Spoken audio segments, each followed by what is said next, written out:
So నాన్న ఎప్పుడైనా లోపలికెళ్ళింది ఏమన్నా విషయాలు చెప్పిండా? అంటే లోపలికెళ్ళినప్పుడు ఎట్లుంటది? అసలు ఏం జరుగుతదని? లోపలికి వెళ్ళినప్పుడు వీళ్ళకి అంటే ఇప్పుడు ఇది మన మన సైడ్ ఏమో మొత్తం మైదానం ప్రాంతం అన్న. ఇప్పుడు తెలంగాణలో ఎక్కువ తీసుకుంటే మైదాన ప్రాంతం.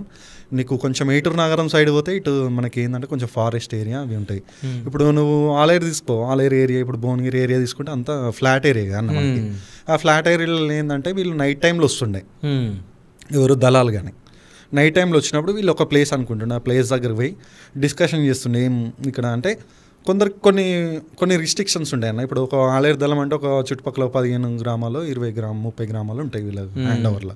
వీళ్ళు అక్కడ గ్రామాలలో అందరినీ మోటివేషన్ చేసి యువతను, తర్వాత అక్కడ జరిగిన అన్యాయాల మీద మీరు నోరు తెరిచి మాట్లాడాలన్నట్టు ఇలాంటివి నేర్పిస్తుండే. ఇప్పుడు లేడీస్కి ఏమైనా ఎవరైనా ఇబ్బంది పెడితే ఈ లంపెన్గాళ్ళు ఉంటారు కన్నా, ఇప్పుడు చిచొరగాళ్ళు, వీళ్ళ పని కూడా మంచిగా చేసిరన్న. ఓకే, అలాంటి యాక్టివిటీస్ ఉండే అన్న. ఇప్పుడు మనకు వచ్చేసి మా నాన్నగారు ఇవన్నీ యాక్టివిటీస్ ఉండే. తర్వాత మా నాన్నగారు ఒక 1993-94లో లొంగిపోయింది అన్న.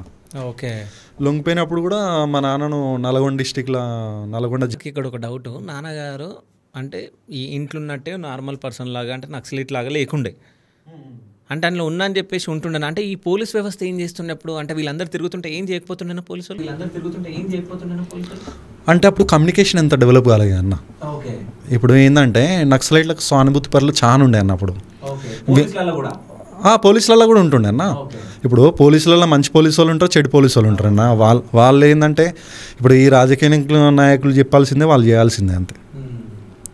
ఇప్పుడు ఆ టైంలో ఇప్పుడు మా నాన్నగారు ఉన్న టైంలో పోలీసు వాళ్ళు ఎట్లా అంటే, అరే నాగన్న పాపం వీళ్ళు ఎవరి గురించి పోరాడుతుర్రు అని పోలీసు వాళ్ళు ఏమనుకుంటున్నాయి, వీళ్ళు ఎవరి గురించి పోరాడుతుర్రా పాపం పేద ప్రజల గురించి పోరాడుతురు. కానీ నక్సలైట్ ఇట్లా పోతుంటే పోలీసు వాళ్ళు పక్క పాయింట్ పోయినా చూసుకుంటే వదిలేసి వెళ్ళిపోతుండే అన్న వీళ్ళు.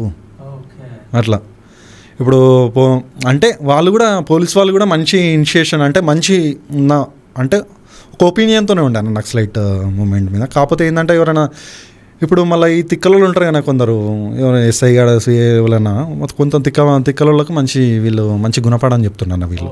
ఓకే, అంటే కావాలని చేసే వాళ్ళకి గుణపాఠం చెప్తుండే. పోలీసు వాళ్ళు అయినా పబ్లిక్ సర్వెంట్ అన్న. అవును, నక్సలైట్లు అయినా పబ్లిక్ కోసమే కదా వాళ్ళు ఫైట్ చేసేది. ఇప్పుడు పోలీస్ అనేదేమో జీతం తీసుకొని గవర్నమెంట్ వనరులు, ఇప్పుడు అఫీషియల్కి ఎక్కువ పట్టింపు ఉండాలన్నా అన్అఫీషియల్కి ఎక్కువ పట్టింపు ఉండాలా? అంటే ప్రజల మీద పట్టింపు ఎవరికి ఉండాలన్న? పోలీసులకు ఉండాలి కాబట్టి అది లేదు కాబట్టి ఇక వీళ్ళు వాళ్ళ మీద అట్లా చేస్తారు.